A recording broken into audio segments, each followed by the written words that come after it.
केंद्र सरकार ने सरकारी नौकरी करने वालों के लिए यूनिफाइड पेंशन स्कीम यानी यूपीएस को मंजूरी दे दी है। केंद्र सरकार ने यूनिफाइड पेंशन स्कीम को मंजूरी दे दी है। The Union Cabinet, chaired by Prime Minister Narendra Modi, has launched the Unified Pension Scheme और यूपीएस। यह जानकारी इलेक्ट्रॉनिक और सूचना प्रौद्योगिकी मंत्री अश्विनी वैष्णव ने दी है। इसके तहत अब सरकारी कर्मचारियों को सैलरी की 50% पेंशन मिलेगी। Unified pension scheme UPS 50% assured pension, जो ये अमाउंट मिलेगा वो रिटायरमेंट से पहले के 12 महीनों की एवरेज बेसिक पे का 50%। यूपीएस के लिए एनपीएस का कौन सा नियम हटाया गया है? अब कर्मचारियों की सैलरी से कितना पैसा कटेगा?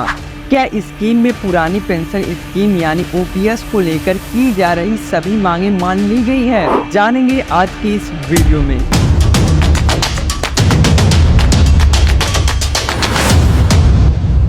ओपीएस, एनपीएस और यूपीएस, सबसे पहले इन तीनों टर्म को समझते हैं जिससे यह विषय समझने में आसानी हो।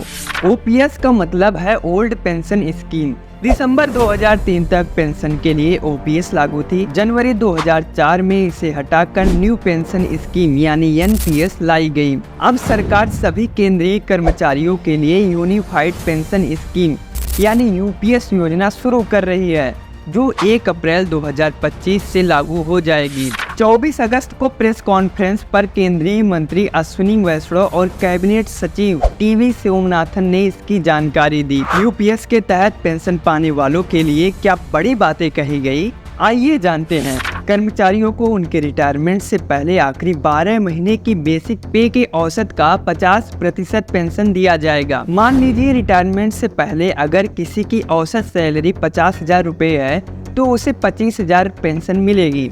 सैलरी की 50% पेंशन उन्हें ही मिलेंगी जिन्होंने कम से कम 25 साल की नौकरी की हो। जिन्होंने कम से कम 10 साल की नौकरी की है उन्हें कम से कम 10,000 रुपये पेंशन दी जाएगी।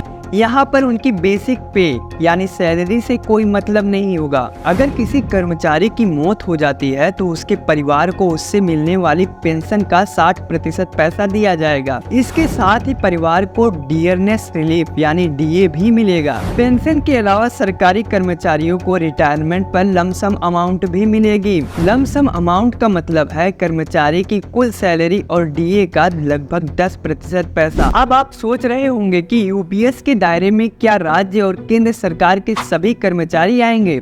जवाब है नहीं।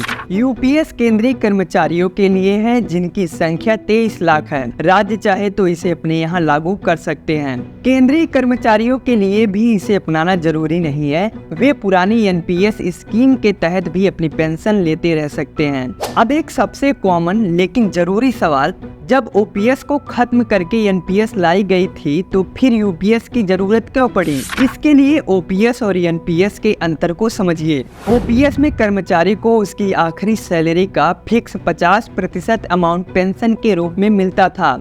इसमें कर्मचारी को अपने पास से कोई रकम नहीं देनी होती थी। ओपीएस के तहत जनरल प्रोविडेंट फंड यानी जीपीएफ और 20 लाख रुपए तक की ग्रेजुटी मिलती थी। इसकी वजह से सरकार पर अतिरिक्त बोझ पड़ता था। वहीं ओपीएस को खत्म करके लागू की गई एनपीएस एक इन्वेस्टमेंट प्लान की तरह है। एनपीएस के तहत कर्मचारी की सैलरी और डीए का 10% पैसा कटता रहता है और सरकार भी कर्मचारी की सैलरी का 14% हिस्सा अपने पास से उसके फंड में जमा करती जाती है। इस फंड का 60% पैसा कर्मचारी कभी भी निकाल सकते हैं। बाकी का 40% पैसा एन्युइटी यानी सालाना तौर पर निवेश किया जाता है, जो भविष्य में बढ़ या घट भी सकता है। फंड में बचा ये पैसा कर्मचारी को रिटायरमेंट के बाद पेंशन के तौर पर मिलता रहता है। एनपीएस का विरोध इसलिए किया गया क्योंकि इसमें पेंशन की रकम तय नहीं है और शेयर मार्केट पर भी निर्भर होने के चलते पेंशन में घाटा भी हो सकता है।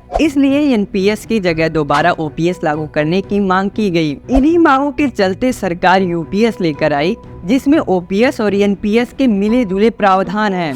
जैसे एनपीएस की तरह यूपीएस में भी कर्मचारी को सैलरी से 10% पैसा कटवाना पड़ेगा, लेकिन ओपीएस की तरह मिलने वाली पेंशन को सैलरी का 50% तय कर दिया गया है। हालांकि ग्रेजुटी की सीमा को लेकर अभी कोई स्पष्ट बात सामने नहीं आई है। कैबिनेट मिनिस्टर अश्विनी वैष्णव ने यूपीएस के इसी बेसिक स्ट्रक्चर को एक्सप्लेन किया है। प्रधानमंत्री श्री नरेंद्र मोदी जी की अध्यक्षता में यूनियन कैबिनेट ने यूनिफाइड पेंशन स्कीम को अप्रूव किया है, इसको अनुमोदित किया है और ये स्कीम अभी आने वाले समय में लागू होगी। इस स्कीम के 5 पिलर्स हैं। सबसे इंपॉर्टेंट विषय था कर्मचारियों की तरफ से कि हमें अश्योर्ड अमाउंट एक चाहिए, जो बहुत लॉजिकल और वाजिब रिक्वायरमेंट था। तो इस डिमांड पे एक मेथोडिकल वे में काम करके और एक्चुअरियल साइंसेस, जो लोग आगे का भविष्य का रिक्वायरमेंट वगैरह कंप्यूट करने का एक तरीका होता है जिसको एक्चुअरियल साइंस बोलते हैं, उनके साथ मिलके कई तरह के फाइनेंशियल मॉडल्स को प्रोजेक्ट करके और सबके साथ मिलके एक सिस्टमेटिक तरीके से 50% अश्योर्ड पेंशन, ये इस यूपीएस का सबसे पहला पिलर है। इसकी डिटेलिंग देखनी चाहिए हमें। जो ये अमाउंट मिलेगा वो रिटायरमेंट से पहले के 12 महीनों की एवरेज बेसिक पे का 50% होगा। मैं रिपीट कर रहा हूं, अश्योर्ड पेंशन का जो अमाउंट है that will be the average of basic पे ऑफ 12 मंथ्स बिफोर सुपर एन्युएशन, उसका 50% होगा। और इस फुल पेंशन के लिए जो क्वालिफाइंग सर्विस रहेगी वो रहेगी 25 इयर्स, यानी 25 वर्ष तक अगर किसी ने काम किया है, सेवा की है, तो उसको फुल पेंशन यानी जो ये अश्योर्ड पेंशन का अमाउंट है वो मिलेगा। डेथ हो जाए तो फैमिली पेंशन एक बहुत बड़ा, स्पाउस के लिए ये बहुत बड़ी एम्प्लॉयज की एक रिक्वायरमेंट थी, डिमांड थी। तो सेकंड पिलर इस यूपीएस का है अश्योर्ड फैमिली पेंशन। किसी भी कर्मचारी के डिमाइज से पहले, इमीडिएटली पहले जो पेंशन थी, अमाउंट था, उसका 60% मिलेगा एम्प्लॉय के, डिसीज्ड एम्प्लॉय के स्पाउस को। ये सेकंड पिलर है। थर्ड पिलर है अश्योर्ड मिनिमम पेंशन। कई बार देखा कि सर्विस कम होती है और कंट्रीब्यूशन जितना हुआ है उससे एक सफिशिएंट अमाउंट नहीं मिल पाता था, और ये अपने आप में एक बड़ा विषय था केंद्र सरकार के कर्मचारियों का और एनपीएस में जुड़े सभी कर्मचारियों का। इसीलिए एक minimum assured pension, assured minimum pension 10,000 rupees per month, वो इसमें यूपीएस में थर्ड पिलर ये रखा गया। इसके साथ आगे वाले पॉइंट को जोड़ के करेंगे तो अगर डीएनएस रिलीफ यानी महंगाई से रिलेटेड रिलीफ जो मिलेगी तो वो आज की तारीख में होते होते करीब 15,000 रुपए पर मंथ हो जाती है, which is a substantial relief part of this entire pension system. Fourth pillar है इन्फ्लेशन के साथ इंडेक्सेशन।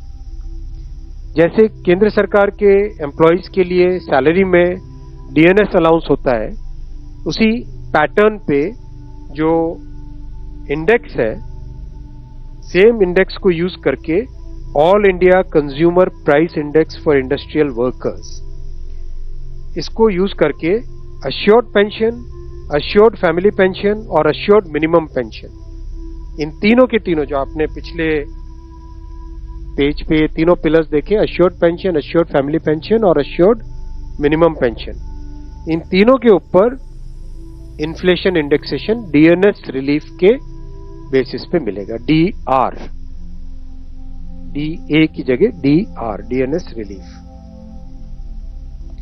पांचवा पिलर है इस स्कीम का lump sum payment at superannuation in addition to gratuity. ये एक तरीके से बहुत ही इंपॉर्टेंट और बहुत ही बड़ी एक रिलीफ मिलेगी। जब सुपर एन्युएशन होता है तो उसके बाद में इंसान अपनी लाइफ को प्लानिंग जिस तरह से करना चाहिए तब कई बड़े खर्चे आते हैं, इसलिए ये लंप सम एक अमाउंट तय किया गया।